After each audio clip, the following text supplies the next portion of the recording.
So we are at gASTWERKe in Germany, and I'm interviewing Chris and Stefan, both members of this commune. Can you introduce yourselves and then talk a little bit about the origins of this commune? Do you want to start? I can start. Yeah, my name is Chris. I'm living here for approximately 5 years now with my 2 kids and my partner. And actually I'm doing a lot of educational work also outside of the commune, but also on our seminar space here in the commune. Mm-hmm. Mm-hmm. And my name is Stefan. I moved in here 13 years ago. Back then with 1 child, now we have 2.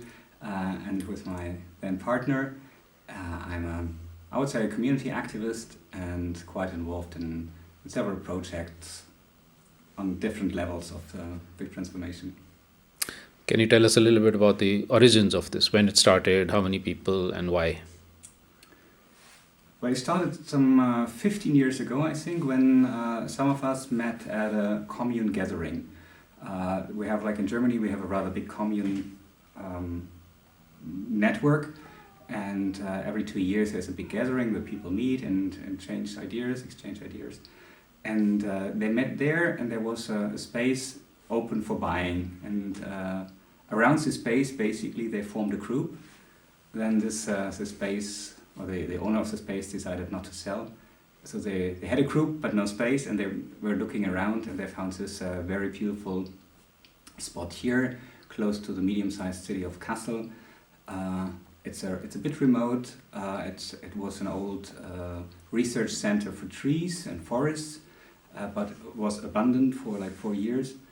And I think the community, the formal administration, was quite happy that there was a group interested in buying this piece of land and the buildings.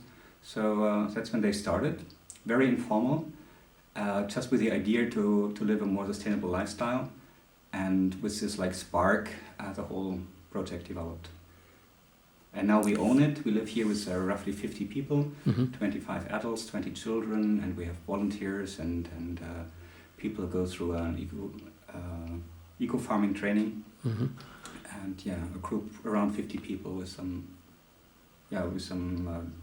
workshops here and an educational department and training center and a little shop and.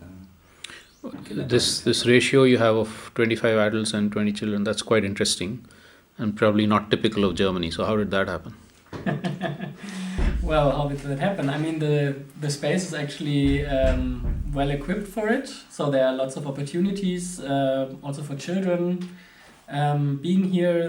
There are lots of spaces which especially children also can use. So I think from the beginning, there was quite some opportunities for people with children who came here. And of course, if there are already people with children, then others are also interested because they see it's actually a topic in the community. It's nothing which we bring in, but it's already kind of established. So this is why I think more and more people with also children came, and that's how it developed. Yeah. Mm-hmm. Mm-hmm. So we have our own seminar space here where we often have guest groups coming and doing their own program, but often we also have our own seminars where we explain people how community life here works, how we organize ourselves, how we set up this place. So regularly we have these kind of meetings where people can come for a weekend or also for a week to get to know the community, members of the community, the topics we are dealing with. So we are offering workshops and exchanges on all these topics which are surrounding communal life here in the countryside. Mm. And what is that space? This is more or less the entrance to our community, and this is one of these old, as you can see here, of these old telephone booths. They are not in use anymore because everyone has a phone now with them, but it's quite common also here in Germany, but at other places, that you put up these kind of cupboards where we put books, sometimes also other stuff. In our case it's books, and they can be freely exchanged. So people bring some, people take some, and it's a place of exchange, and we also try to combine it with the bigger topic of sharing economy. So there's also a sign explaining a bit about sharing instead of owning, how valuable it is to share things and have access to a lot of things instead of having to own everything, especially when it comes to tools, toys, books, spaces. So we often also try to, of course, have open access to our things which we have here and keep here, when it comes to mobility, when it comes to playgrounds, when it comes to books and stuff. So this is how we try to also be in touch with the village and the surroundings here. Here you can see all the fruit trees, the old apples, and some other fruit trees. And there's also one of these big signs again where it's all explained why we find it necessary. And the animals?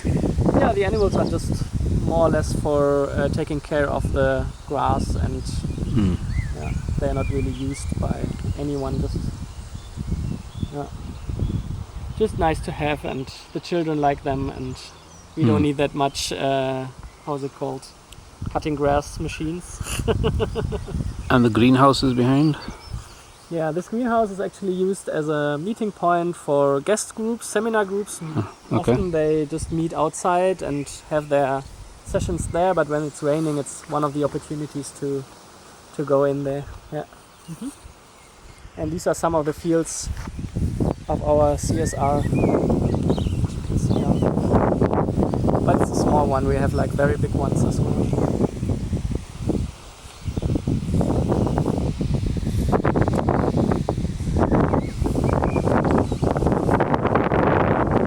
These are old heritage varieties? Yes, old variety which are not in use that often, and you don't find them in like big industrial places where they produce apples, but we try to keep them and try to showcase how important it is to also have them around, and not only the ones who look nice or in a supermarket. What are the various crops that you grow? Like we have very a big variety of veggies, of course.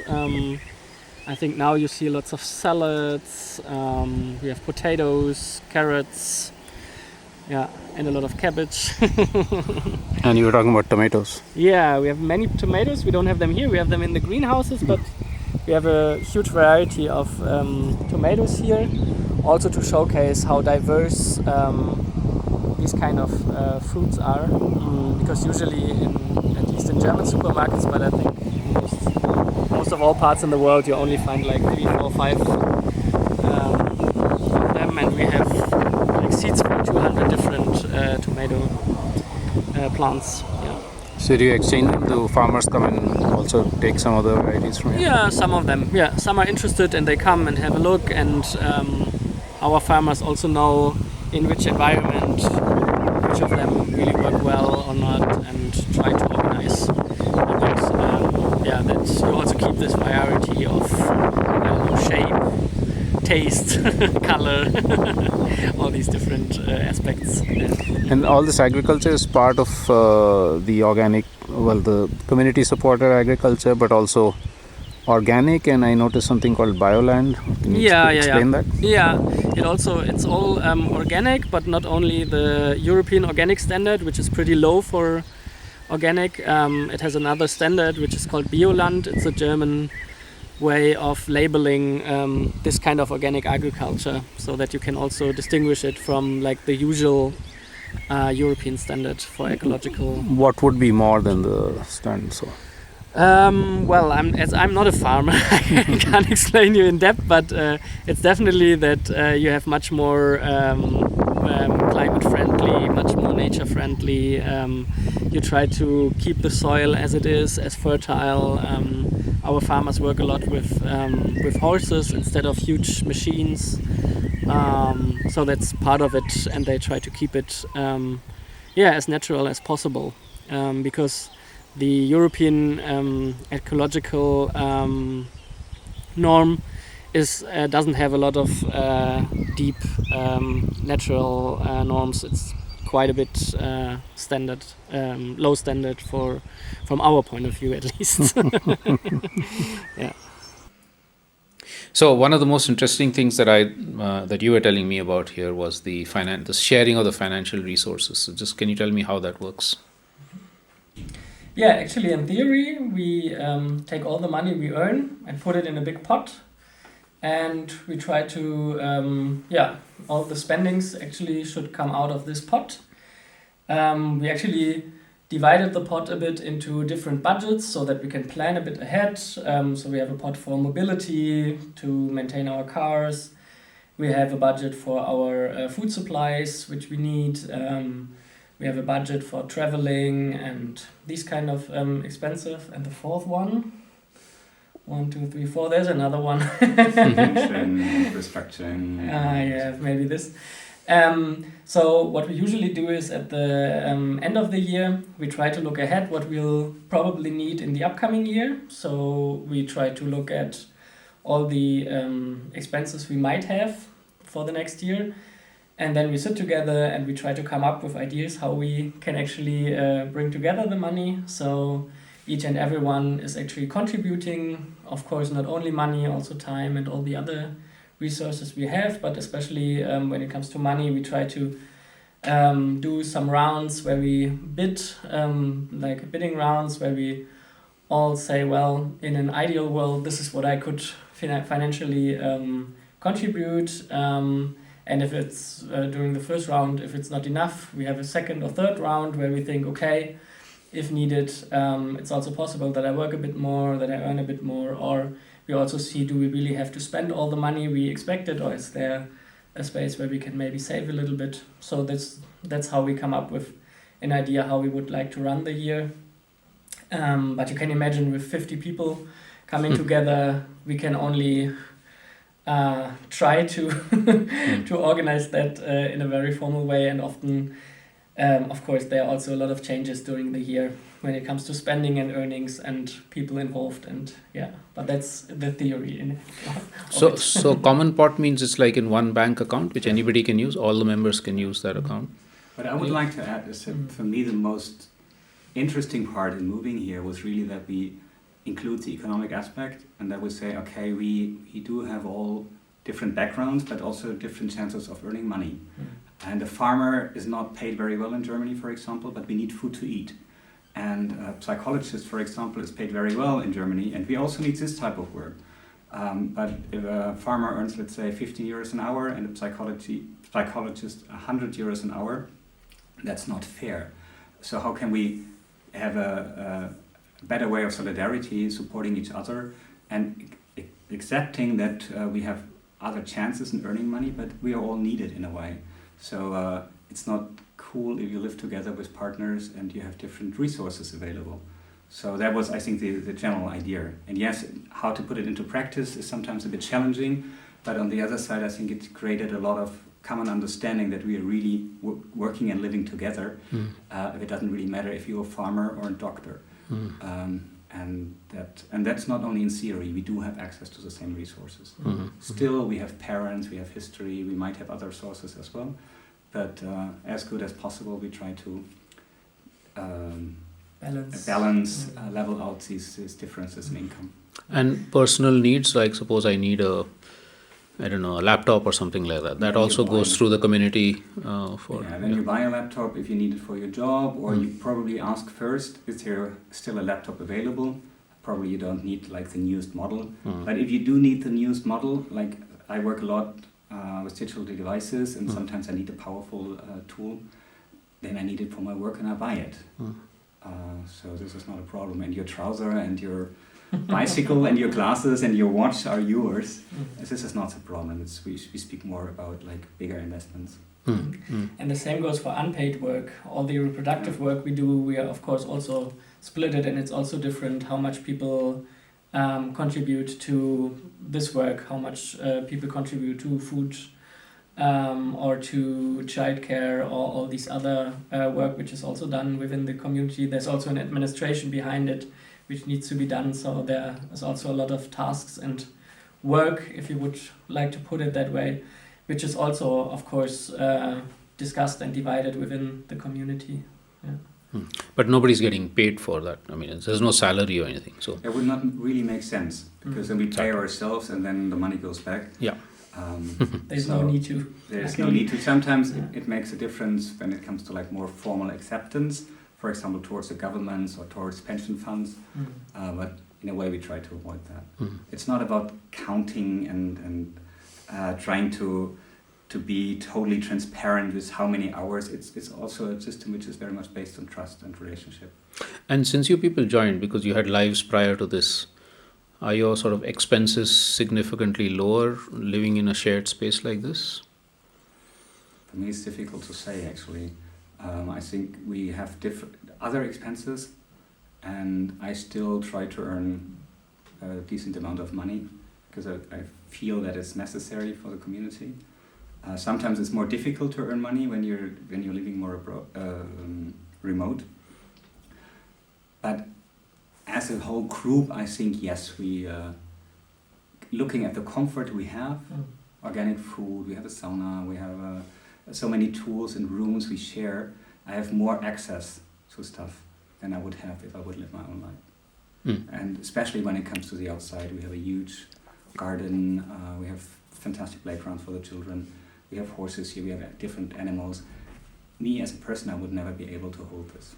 And you have a great forest around you. We have a great forest, and I think for quite a few of us, they have much more than they would have if they would live their own life. For others, it's different, but it works out as a group. We're quite blessed. And what about, because I know that Western society is very individualized, right? So people want their own private spaces individually or as families. How does that pan out? Because there's a lot of community living here, right? A lot of people, I don't know about impinging, but being into each other's lives in some senses. So how does that work out?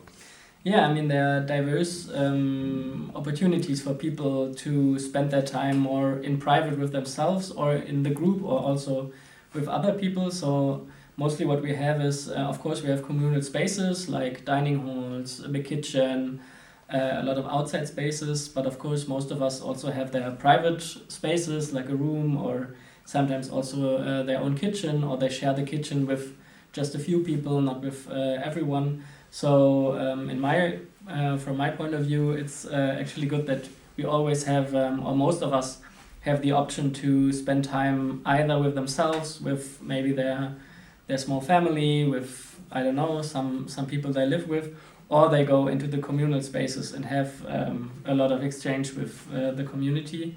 But it's also quite individual, either from person to person, how much time they would like to spend within the community or not. Of course, it's definitely not possible not to spend any time with the community. That's the reason we are living here, is we would like to be in a community, but there are various diverse levels of involvement, and also it can change over time. Like some people have times where they would like to be more on their own or would like to have more private space for themselves. Sometimes they have the energy or capacity to really be a lot surrounded by people, so it can be quite individual. And for me, the best example is always when we eat together. We usually during the week we eat together in the evening, and there people also of course have the opportunity to just take the food and take it to their own kitchen or to their own rooms if they don't want to eat with everyone.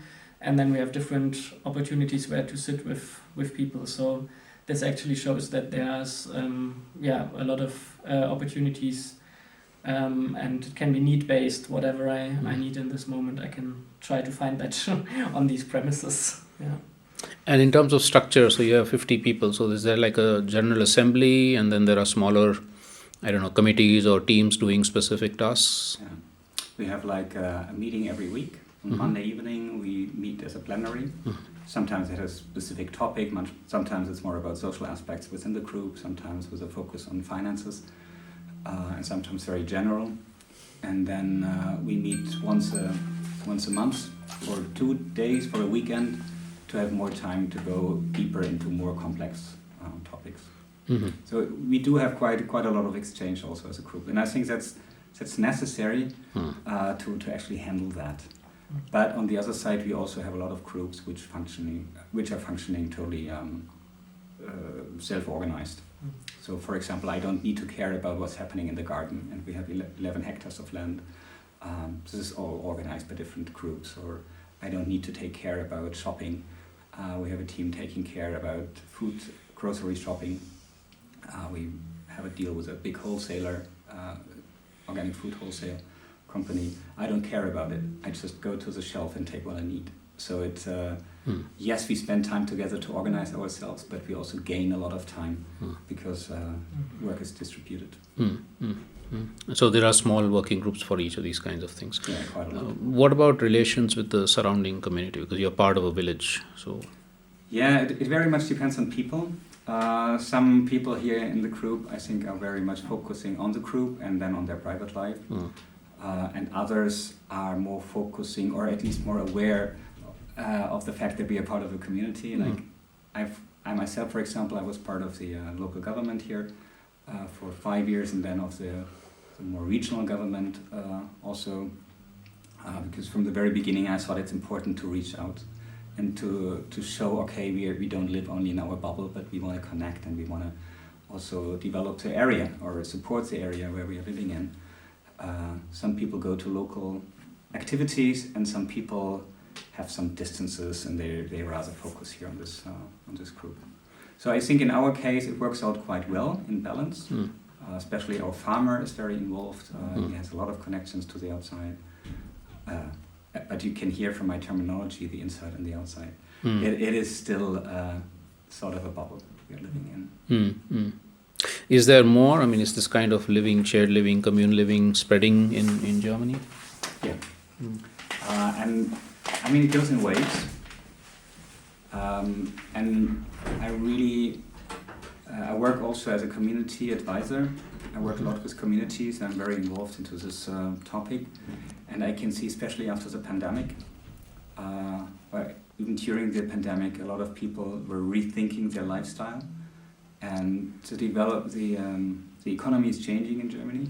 Its inflation rate goes up, and there are more and more people taking or thinking, okay, we can't continue like we did. We need to change something. And one aspect you can change is your lifestyle. It's like how you share money, how you share the resources, and the interest in communities, communal living is skyrocketing.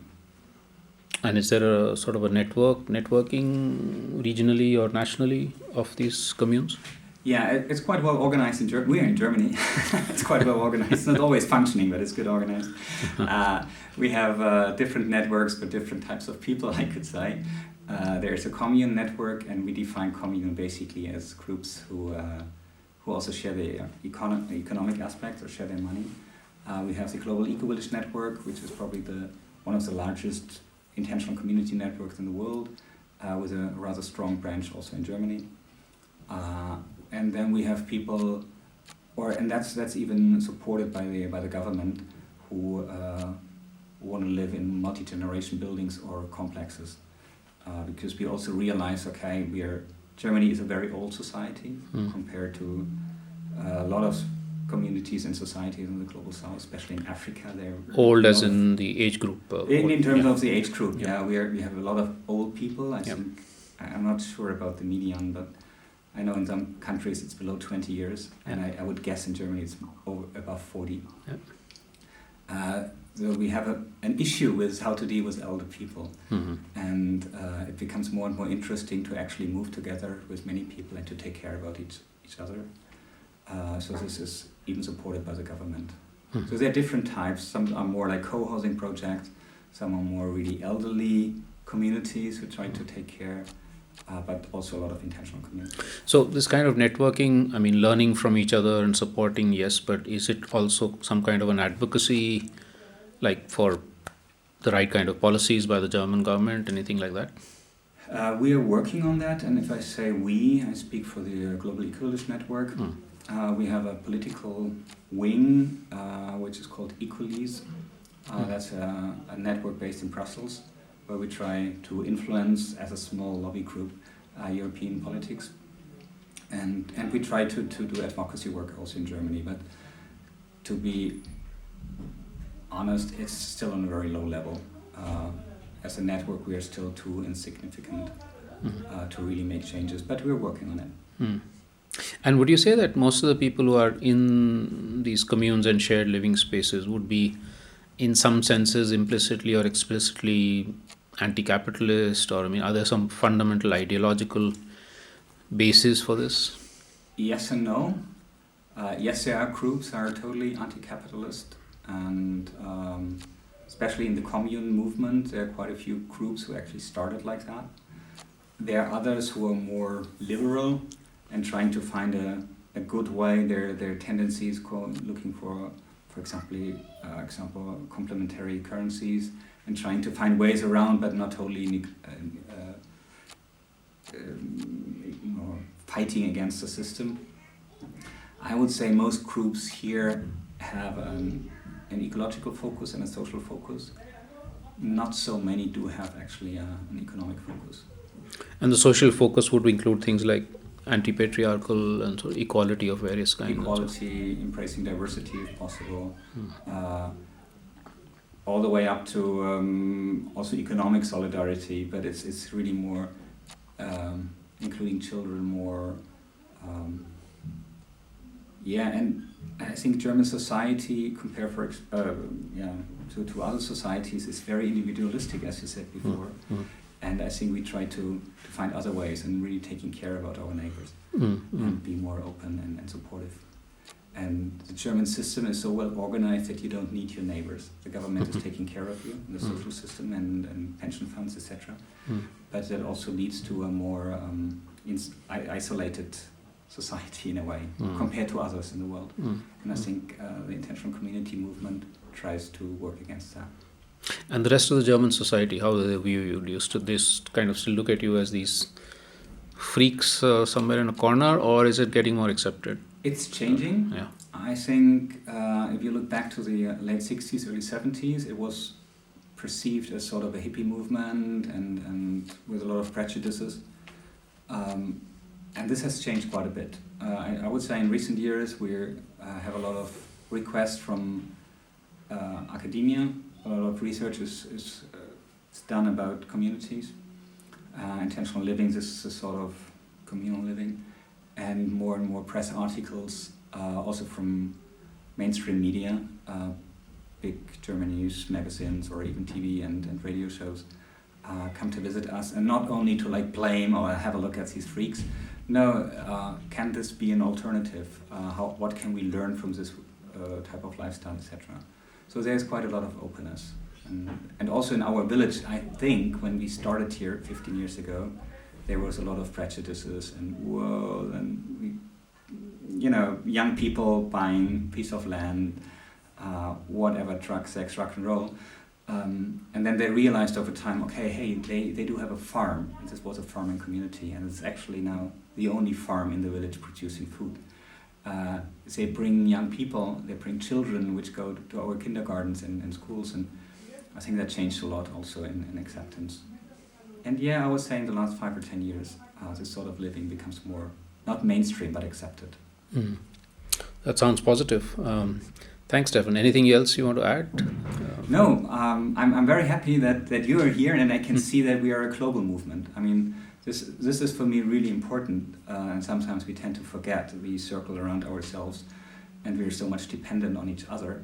And for me, this is also key, that communities and all types of transformative projects don't only look on their own surrounding and to their own neighborhood. It's very important to act locally and regionally, but I like this, even if it comes, I think, from the World Climate Summit, but this think globally, act locally, and I think that's very important for us. So thanks very much for being here.